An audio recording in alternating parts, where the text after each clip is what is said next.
Hey everyone, welcome back. It's great to see you. This is a slightly unplanned video. I wasn't actually planning on making a video until tomorrow when the second dose of Fluke Solve had been in there for 7 days. It's only been in there 6 days at the moment, but we had a slightly unplanned turn of events and unfortunate turn of events. So I came down to the pond first thing this morning on Sunday morning and the skimmer was making a funny noise. The cat was mewing at me. And unfortunately, for all of our efforts with everything, Metallica had ended up in the skimmer and the skimmer was up out of the water and it's too late, unfortunately. Poor Metallica's passed. So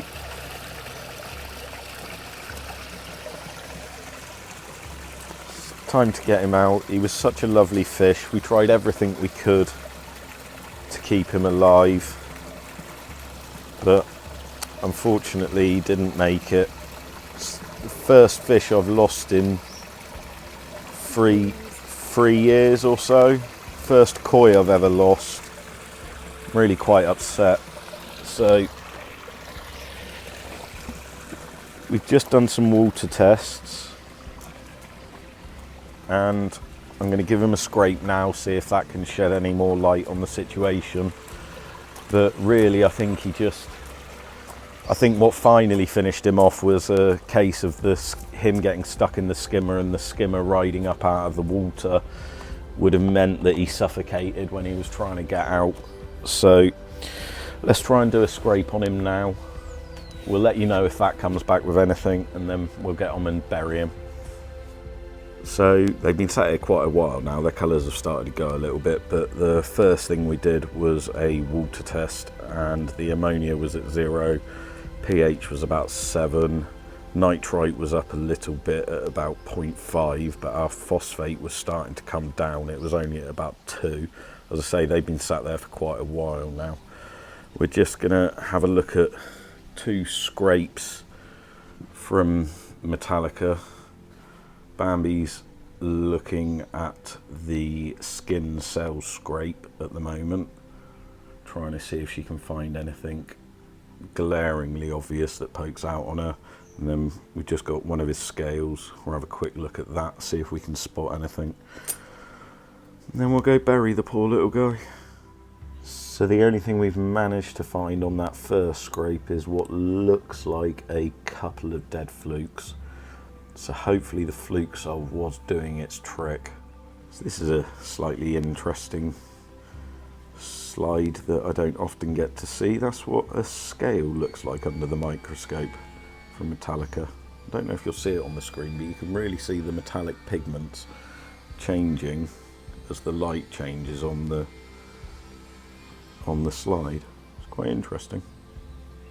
Okay, so we dug him a little grave.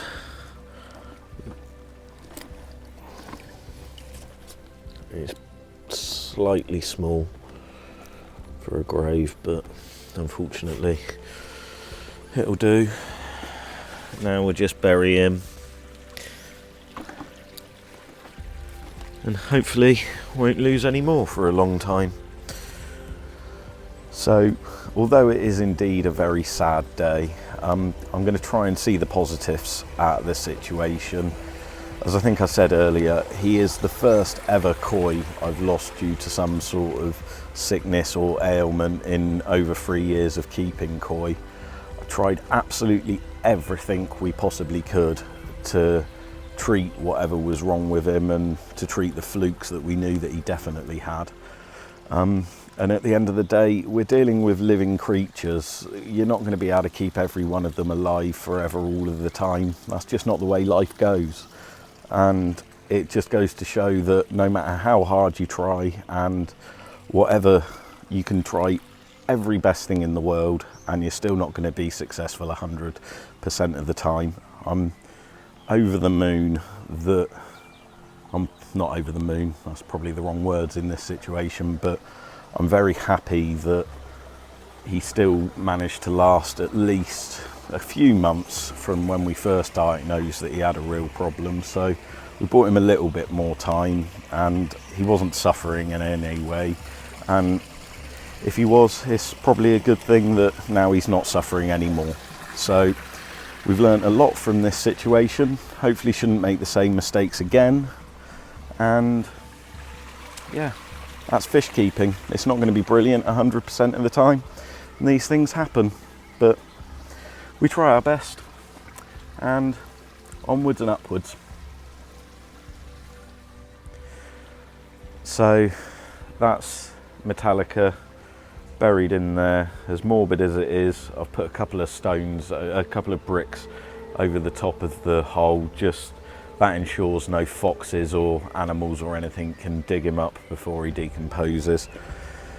Thank you for watching this unplanned video, everyone. Hopefully the next one will be slightly more positive and back to the more usual what's going on around the garden and general update. But I'll see you in the next one, everyone. Take care.